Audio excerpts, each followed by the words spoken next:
हर हर महादेव। शिव गुरु के चरणों में प्रणाम, माँ पार्वती के चरणों में प्रणाम। हे गुरु भाई बहन, आज मैं फिर रोज की तरह एक बहुत सुंदर कथा लेके आया हूँ, जिसे आप ध्यान से सुनिए और समझिएगा। एक गांव में एक गरीब आदमी था जिसका नाम था रमेश। रमेश के पत्नी का नाम अमृता था। रमेश और अमृता दोनों शिव के पूजा करते थे। बहुत दिनों तक इन्हें कोई संतान नहीं हुआ। इसके लिए ये दोनों चिंता में थे। ये दोनों मंदिर में जाकर गुहार लगाए तो वहाँ पर एक साधु जी बताए कि तुम्हें संतान अवश्य होगा। संतान के प्राप्ति के बाद तुम्हें मंदिर में जाना पड़ेगा। वह मंदिर जो उज्जैन में है, तुम्हें उज्जैन जा कर के वहाँ महाकाल का पूजा करना होगा। उसके बाद तुम सुखी सुखी रहोगे। रमेश और अमृता बोली कि ठीक है बाबा, मैं ज़रूर जाऊँगी। उसके कुछ समय के बाद जैसे ही समय पूर्ति हुआ तो उसके घर में एक छोटी सी बच्ची जन्म ली, जिसका नाम रेनू रखा। रेनू के जन्म लेते ही रमेश के घर में खुशियां छा गया। उसका परिवार हंसते खेलते दिखाई देने लगा। ये दोनों जो खेत में काम करते थे, इसका काम भी बढ़ गया। धीरे धीरे इसके पास धन इकट्ठा होने लगे। रमेश और अमृता रेनू के साथ में वह शहर चले गए।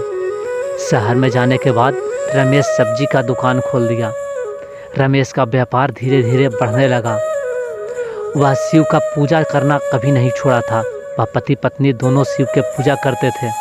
रमेश जब भी दुकान खोलता था तो पहले शिव के नाम ले करके उसके बाद ही दुकान खोलता था, और उसका पूरा दिन अच्छा खासा बिजनेस चलता था। धीरे धीरे रमेश की बेटी रेनू वह 5 साल की हो गई, लेकिन उसे ध्यान नहीं था कि मुझे उज्जैन भी जाना है। एक दिन वह दुकान से जब घर लौटा तो उसकी पत्नी बोली कि सुनिए जी, आज मुझे एगो ज़रूरी बात कहना है, आप खा लीजिए, उसके बाद मैं कहूँगी। रमेश बोला कि पहले तू बता ही दो, उसके बाद मैं खाना खाऊँगा। अमृता बोली कि सुनिए जी, हम लोग का कोई संतान नहीं था, तो शिव की कृपा से हमें संतान हुआ। रमेश बोला कि हाँ प्रभु, हमें याद है, मैं शिव का प्रतिदिन नाम लेकर दुकान खोलता हूँ।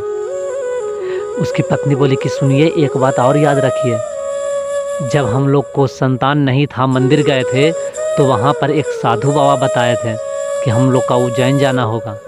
रमेश को वह बात याद आया और बोला कि हाँ, वो तो हमें जाना ही है।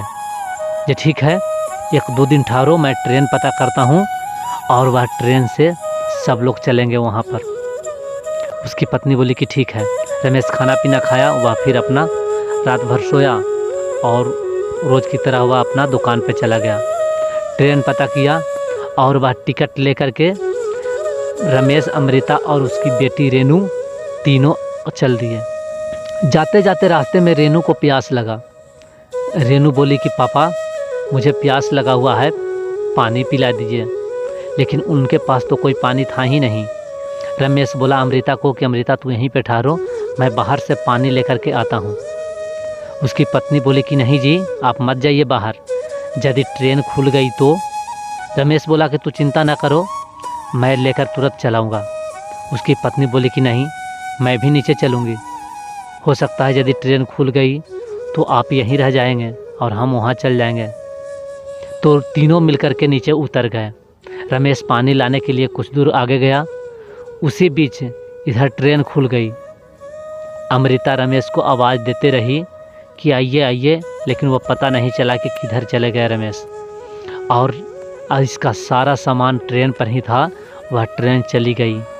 अमृता को बहुत चिंता होने लगा कि हम लोग के पास सामान भी नहीं है, सब सामान चला गया, अब क्या करेंगे, रमेश भी नहीं है। जब ट्रेन चल गई उसके बाद रमेश उधर से आया पानी लेकर के। अमृता बोले कि काहे जी, आप देर क्यों कर दिए, ट्रेन तो चली गई, हम लोग का सामान भी उसी पे रह गया। रमेश बोला कि मैं पानी लेने गया तो उधर एक डाकू मिल गया। वह चाकू दिखाकर हमसे सारा सामान छीन लिया, पकड़ के वही रखे हुए था। फिर छोड़ा था, मैं अभी आ रहा हूँ, कि हम मेरे पास कोई भी पैसा नहीं है। तो ये दोनों को चिंता होने लगा कि सामान भी गाड़ी पे ही चला गया, पैसा था वह भी उधर लुटेरा छीन लिया, अब क्या करेंगे। वह किसी आदमी से पूछा कि भैया कितना दूर यहाँ से है उज्जैन। तो वह बताया कि बहुत दूर है और इधर कोई ट्रेन भी नहीं है, कोई गाड़ी बस पकड़ करके चले जाओ। रमेश बोला कि हम लोग के पास तो पैसा भी नहीं है, कैसे जाऊं? इसे बहुत चिंता होने लगा। उधर से एक साधु व्यक्ति गुजर रहे थे। वह रमेश गया, साधु बाबा से बोला कि बाबा आप कहाँ जा रहे हैं? बाबा ने बताया कि मैं जा रहा हूँ महाकाल का दर्शन करने उज्जैन में। रमेश बोला कि वह तो बहुत दूर है, कैसे जाइएगा? साधु बोले कि जैसे मैं जा रहा हूँ वैसे ही जाना है, मैं पैदल चल रहा हूँ, तुम्हें भी पैदल चलना है। यदि जाए की इच्छा है तो बोलो, नहीं तो अब तुम समझो। रमेश सोचा कि चलो चलते हैं पीछे पीछे। रमेश, उसकी पत्नी अमृता और रेनू तीनों साधु बाबा के पीछे पीछे चल दिए। जाते जाते वह जंगले जंगले साधु बाबा जा रहे थे। बहुत दूर पर चले गए, लेकिन कहीं कोई गांव नहीं मिल रहा था। अचानक इन तीनों को, रमेश, अमृता और रेनू के आंखों तले प्रकाश बहुत ज़्यादा आ गया, जिससे इनके आंख बंद हो गए। और जब आंख खुला तो उसके कुछ दूर पर मंदिर दिखाई देने लगा। रमेश और अमृता को आश्चर्य हुआ कि इतना जल्दी मंदिर कैसे मिल गया। जरूर शिव का कृपा है। ये तीनों जब मंदिर पर गए तो वहाँ देखते हैं कि वहाँ सारा सामान भी इसका रखा हुआ है। जो ट्रेन पर छूट गया था वह सामान वहाँ पर रखा हुआ था, और उसके ऊपर में पैसा भी, जो रमेश से पैसा छीन लिया था लुटेरा, वो सब पैसा भी वहाँ पे रखा हुआ था। यह देखकर वह शिव से हाथ जोड़े, बोला कि हे प्रभु, ये मेरा सामान और पैसा यहाँ कैसे आया? उसी समय उधर से एक ब्राह्मण पहुँचे और बोले कि तुम लोग के आंखों में आंसू कैसा है, क्यों रो रहे हो? रमेश बोला कि हे बाबा, मैं रो नहीं रहा हूँ, मैं ये सोच रहा हूँ कि मेरा सारा सामान जो ट्रेन पर छूट गया था और लुटेरा पैसा छीन लिया था, वो सब यहाँ कैसे आया? वह ब्राह्मण बताए कि यहाँ पर ये सब सामान स्वयं महाकाल लेकर आ गए। सच्चे दिल से और निस्वार्थ रूप से यहाँ महाकाल के दर्शन करने आता है, उसे रास्ता में कोई कष्ट नहीं होता, और यदि कुछ परेशानी होता है तो उससे ज़्यादा सुख यहाँ पर मिल जाता है। वह तीनों महाकाल का दर्शन किए, पूजा किए, और वह साधु बाबा को खोजने लगे जिसके साथ में ये लोग आए थे। वह साधु बाबा नहीं मिले। इन्हें पूरा विश्वास हो गया कि हम लोग को जो लेके आए वह स्वयं साधु बाबा नहीं, उनके रूप में महाकाल थे। वह दर्शन करके सुखी सुखी सब परिवार घर लौटे। उसके बाद इसका व्यापार और तेज़ी से बढ़ने लगा, और यहाँ अच्छा घर द्वार बना करके गाड़ी भी खरीद लिया और सुखी सुखी रहने लगा।